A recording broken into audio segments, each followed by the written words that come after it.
നമസ്കാരം.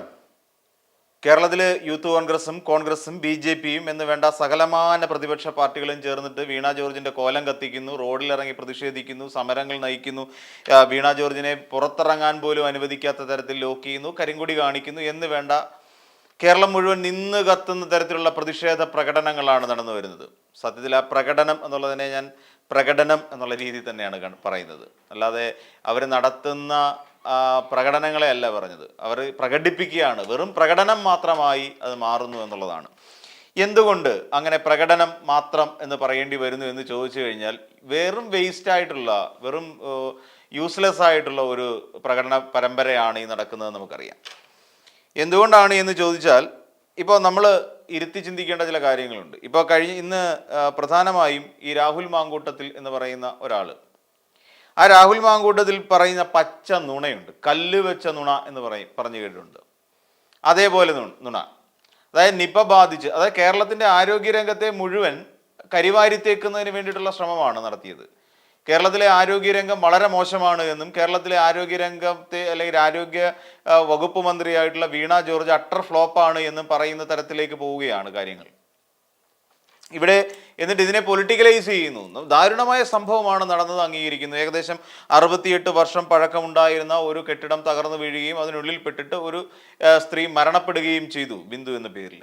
ഒരു കുടുംബം അനാഥമായി പോകുന്നു. പക്ഷെ അവരുടെ ഭർത്താവ് പോലും പറഞ്ഞ ഒരു കാര്യം എന്ന് വെച്ച് കഴിഞ്ഞാൽ, സർക്കാരിൽ ഞങ്ങൾക്ക് വിശ്വാസമുണ്ട് എന്നാണ് ആ സ്ത്രീയുടെ ഭർത്താവ് പോലും മാധ്യമങ്ങൾക്ക് മുന്നിൽ പറയുന്നത്. അതിനിടയ്ക്കാണ് ഈ പറയുന്ന ഇതിനെ. അപ്പോൾ എന്താണ് ഇവരുടെ ഉദ്ദേശം? അവർക്ക് നഷ്ടപരിഹാരം കിട്ടുകയോ അവരുടെ കുടുംബത്തിന് എന്തെങ്കിലും ഗുണം കിട്ടുകയോ എന്നതിനപ്പുറത്തേക്ക് ഇതിനെ രാഷ്ട്രീയമായി മുതലെടുക്കുക എന്നുള്ളത് മാത്രമാണ് നടക്കുന്നത്. അത് നിൽക്കട്ടെ, അതൊരു വശത്ത്. എന്നിട്ട് നമ്മുടെ കേരളത്തിലുണ്ടായിട്ടുള്ള ഇടതുപക്ഷത്തിൻ്റെ ആരോഗ്യവകുപ്പ് മന്ത്രിമാരെല്ലാം കഴിഞ്ഞ കാലങ്ങളിൽ, കഴിഞ്ഞ 3 ടൈമായി വരുന്ന എല്ലാം സ്ത്രീകളായിരുന്നു എന്നുള്ളത് നമ്മൾ ഓർക്കണം. VS അച്യുതാനന്ദൻ്റെ കാലഘട്ടത്തിൽ ഉണ്ടായിരുന്നത് PK ശ്രീമതി ആയിരുന്നു എന്ന് നമ്മൾ ഓർക്കണം. അതിനുശേഷം ഇങ്ങോട്ട് വരുമ്പോൾ KK ശൈലജ ടീച്ചറായിരുന്നു അവിടെ ആരോഗ്യ വകുപ്പ് മന്ത്രി എന്ന് നമുക്കറിയാം. അതിങ്ങോട്ട് കഴിഞ്ഞു വന്നപ്പോൾ വീണ ജോർജിലെത്തി നിൽക്കുന്നു. 3 സ്ത്രീകളാണ്.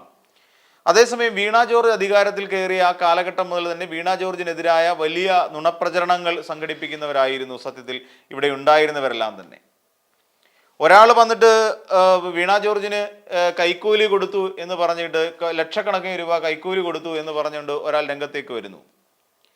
അതായത് പത്തനംതിട്ട ഉള്ള വീണ ജോർജിൻ്റെ PAയ്ക്ക് തിരുവനന്തപുരത്ത് വന്ന് കൈക്കൂലി കൊടുത്തു എന്ന് പറയുന്നു. അത് അങ്ങേയറ്റത്തെ തെറ്റായിരുന്നു എന്നും അതൊരു കെട്ടിയുണ്ടാക്കിയ ഒരു വാർത്തയായിരുന്നു എന്നും ഫാബ്രിക്കേറ്റഡ് ആയിട്ടുള്ള ന്യൂസ് ആയിരുന്നു എന്നും മനസ്സിലായപ്പോൾ അയാൾ, ഈ പറഞ്ഞ ആള് പതുക്കെ, ഒരു മാഷായിരുന്നു അദ്ദേഹം, പതുക്കെ അതിൽ നിന്ന് പിൻവാങ്ങി.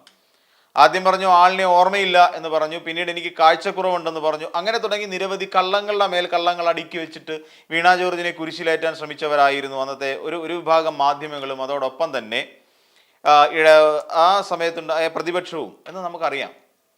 അപ്പോൾ കേരളത്തിലുണ്ടായിരുന്ന PK ശ്രീമതി, നമ്മുടെ ശ്രീമതി ടീച്ചർ നമ്മുടെ ആരോഗ്യവകുപ്പ് മന്ത്രിയായിരിക്കുന്ന കാലഘട്ടം നമ്മളൊന്ന് ആലോചിച്ച് നോക്കിയേ.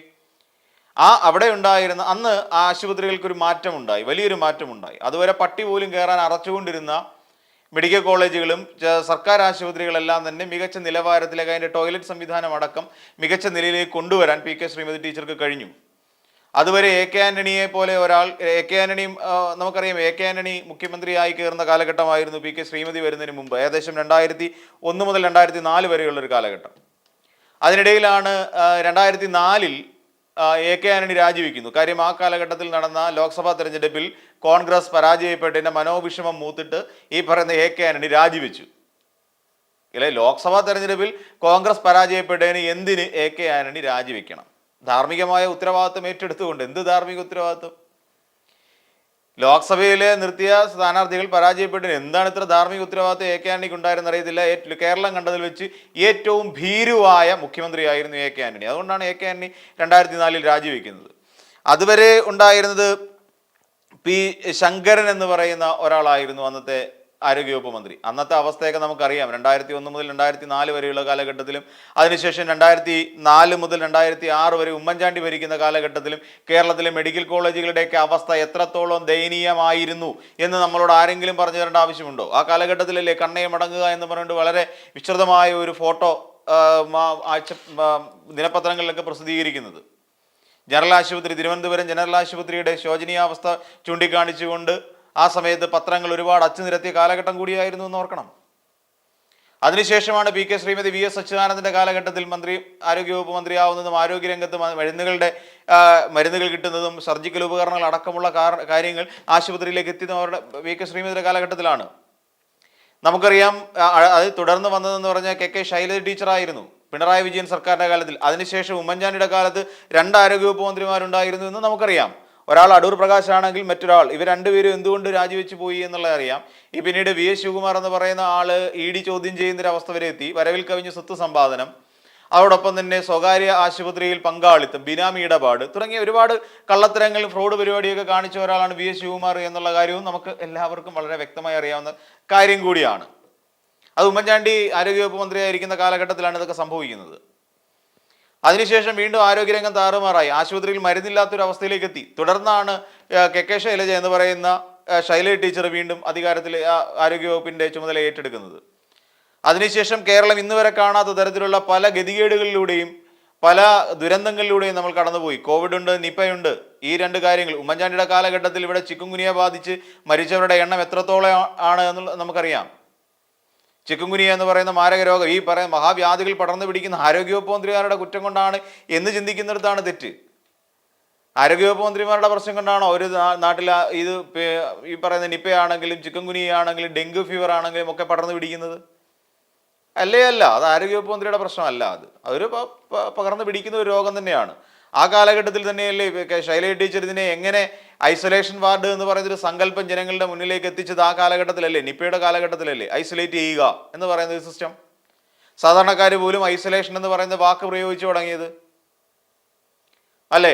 കോവിഡിന്റെ സമയത്ത് ക്വാറന്റൈൻ എന്ന് പറയുന്നൊരു വാക്ക് ഉപയോഗിച്ചു തുടങ്ങിയില്ലേ നമ്മളൊക്കെ? അപ്പോൾ ഇതൊക്കെ വാക്കുകൾ ഉണ്ടായിരുന്നെങ്കിൽ പോലും നമ്മൾ സാധാരണക്കാർ ഉപയോഗിച്ച് തുടങ്ങിയ അത് എനിക്ക് തോന്നുന്നു ശൈലജ ടീച്ചറും ഒക്കെ വന്നതിന് ശേഷമാണ്. നിപ്പയുടെ കാലഘട്ടത്തിൽ തന്നെയാണ് ഈ പറയുന്ന ഐസൊലേഷൻ, നിരീക്ഷണം തുടങ്ങിയ വാക്കുകളൊക്കെ നമ്മൾ സാധാരണക്കാർ കൊണ്ടുവന്നു തുടങ്ങിയത്. ഒരു പക്ഷേ ഇപ്പോൾ രാഹുൽ മാങ്കൂട്ടത്തിൽ പറയുന്ന ഒരു കാര്യം, ഇവിടെ നിപ്പ ബാധിച്ച ഒരാൾ പോലും ജീവനോടെ ഇല്ല, ബാധിക്കപ്പെട്ടവരെല്ലാവരും മരിച്ചു എന്ന് പറയുന്ന പച്ചക്കള്ളം പ്രചരിപ്പിക്കുകയാണിപ്പോൾ. എത്ര പേര് മരിച്ചു എന്ന് രാഹുൽ മാങ്കൂട്ടം ഒന്ന് വ്യക്തമാക്കുക. നിപ്പ കാരണം അല്ലെങ്കിൽ രോഗികൾ എത്രയായിരുന്നു, മരിച്ചവരുടെ എണ്ണവും കൃത്യമായി രാഹുൽ മാങ്കൂട്ടത്തിൽ വ്യക്തമാക്കാൻ തയ്യാറാണോ ഇങ്ങനെ ഒരു ആരോപണം ഉന്നയിക്കുമ്പോൾ? അതിനുശേഷം രമേശ് ചെന്നിത്തല എന്താ പറഞ്ഞത്? അവിടെയാണ് പാർട്ടിക്കകത്തിൽ വലിയ ഭിന്നിപ്പുണ്ട് എന്ന് കൂടി തെളിയിക്കുന്നതായിരുന്നു രമേശ് ചെന്നിത്തലയുടെ വാക്കുകൾ. രാഹുൽ മാങ്കൂട്ടത്തിൽ ഇത് പറഞ്ഞ് അധികം കഴിയുന്നതിന് മുമ്പ് തന്നെ രമേശ് ചെന്നിത്തല വന്ന് പറഞ്ഞു. അയാൾ എന്താ പറഞ്ഞതെന്ന് എനിക്കറിയില്ല, പക്ഷേ നിപ്പ ബാധിച്ച് അങ്ങനെ ഒരു മരണം, എല്ലാവരും മരിക്കുന്ന ഒരു സാഹചര്യം കേരളത്തിൽ ഉണ്ടായിട്ടില്ല എന്ന് അടിവരയിട്ട് പറയുകയായിരുന്നില്ലേ രമേശ് ചെന്നിത്തല ചെയ്തത്? ഈ രാഹുൽ മാങ്കൂട്ടത്തെ പൊതുവെ കണ്ടുവരുന്നത് യുവജനങ്ങളുടെ പോരാളി എന്നാണ്. യുവജന പ്രസ്ഥാനത്തിന്റെ പോരാളി, വ്യാജനെന്ന് ആൾക്കാർ വിളിക്കുമ്പോഴും പോട്ടെ, ആ ഒരു പ്രശ്നമല്ലേ എന്നെല്ലാവരും കരുതുന്നെങ്കിലും ഇങ്ങനെ വ്യാജ ആരോപണങ്ങൾ പറയാൻ സാധിക്കുമോ? ഇങ്ങനെയൊക്കെ വ്യാജ ആരോപണം പറയുന്നത് ശരിയാണോ? ഒരിക്കലും അല്ല. അതുകൊണ്ട് തന്നെയാണ് രമേശ് ചെന്നിത്തലയ്ക്ക് തിരുത്തി പറയേണ്ടി വന്നത്. നിപ്പയെ നമുക്ക് പ്രതിരോധിച്ച് നമ്മൾ കേരളത്തിലുള്ള എല്ലാവരും രാഷ്ട്രീയ ഭേദമന്യേ ഒരുമിച്ച് നിന്ന് പോരാടണം എന്നുള്ളതല്ലേ രമേശ് ചെന്നിത്തല പറഞ്ഞു. വളരെ മാന്യമായ രാഷ്ട്രീയ നിരീക്ഷണമാണ്, വളരെ മാന്യമായ രാഷ്ട്രീയ പ്രസ്താവന തന്നെയാണത്. വളരെ മാന്യമായി തന്നെ തോന്നി. കാര്യം രാഹുൽ മാങ്കൂട്ടത്തിൽ പറഞ്ഞതിൻ്റെ നേരെ ഘടകവിരുദ്ധമായിട്ടാണ്. അതായത് VD സതീശന്റെ വളർത്തും പുത്രനോ അല്ലെങ്കിൽ ജനിക്കാതെ പോയ അനിയനോ ഒക്കെയാണ് ശരിക്കും പറഞ്ഞ ഈ രാഹുൽ മാങ്കൂട്ടത്തിൽ. അങ്ങനെയാണല്ലോ പൊതുവെ രാഷ്ട്രീയത്തിൽ അറിയപ്പെടുന്നത്. അങ്ങനെ ഒരു മുഖമുണ്ട് ഈ രാഹുൽ മാങ്കൂട്ടത്തിൽ. രാഹുലിനെ തൊട്ടാൽ VD സതീശന് വേദനിക്കും, അതാണ് അവസ്ഥ. ആ സമയത്താണ് രമേശ് ചെന്നിത്തല പറയുന്നത്. രമേശ് ചെന്നിത്തല പ്രതിപക്ഷ നേതാവായിട്ടിരുന്ന സമയം ഉണ്ടായിട്ടുണ്ട്. രമേശ് ചെന്നിത്തല പ്രതിപക്ഷ നേതാവായിരിക്കുന്ന സമയത്തിലെ ശൈലജ ടീച്ചറിന്റെ ഇവിടെ വന്നത്. ശൈലജ ടീച്ചർ ആരോഗ്യവകുപ്പ് മന്ത്രിയായിരുന്ന സമയത്ത് രമേശ് ചെന്നിത്തല പ്രതിപക്ഷ നേതാവായിരുന്നു എന്നേ. അപ്പോൾ ആ കാലഘട്ടത്തിൽ നമുക്കറിയാം, കുവൈറ്റിലൊക്കെ വിളിച്ചിട്ട് തനിക്കൊരു ഏതോ ഒരു പാവപ്പെട്ട എന്തോ കുറഞ്ഞ പൈസയ്ക്ക് എന്തോ ഒരു PR വർക്ക് നടത്തിയത് നമുക്ക് ഓർമ്മയില്ലേ? ഹലോ ഉസ്മാനെ എന്നൊക്കെ വിളിച്ചുകൊണ്ട് കുവൈറ്റിലേക്ക് വിളിക്കുന്നു, ഖത്തറിലേക്ക് വിളിക്കുന്നു, ഞാൻ എല്ലാ കാര്യങ്ങളും അന്വേഷിക്കുന്നുണ്ട് എന്ന് വരുത്തി തീർക്കുന്നു, നമ്മുടെ ആൾക്കാരുണ്ട് എന്ന് അവിടെ പറയുന്നു.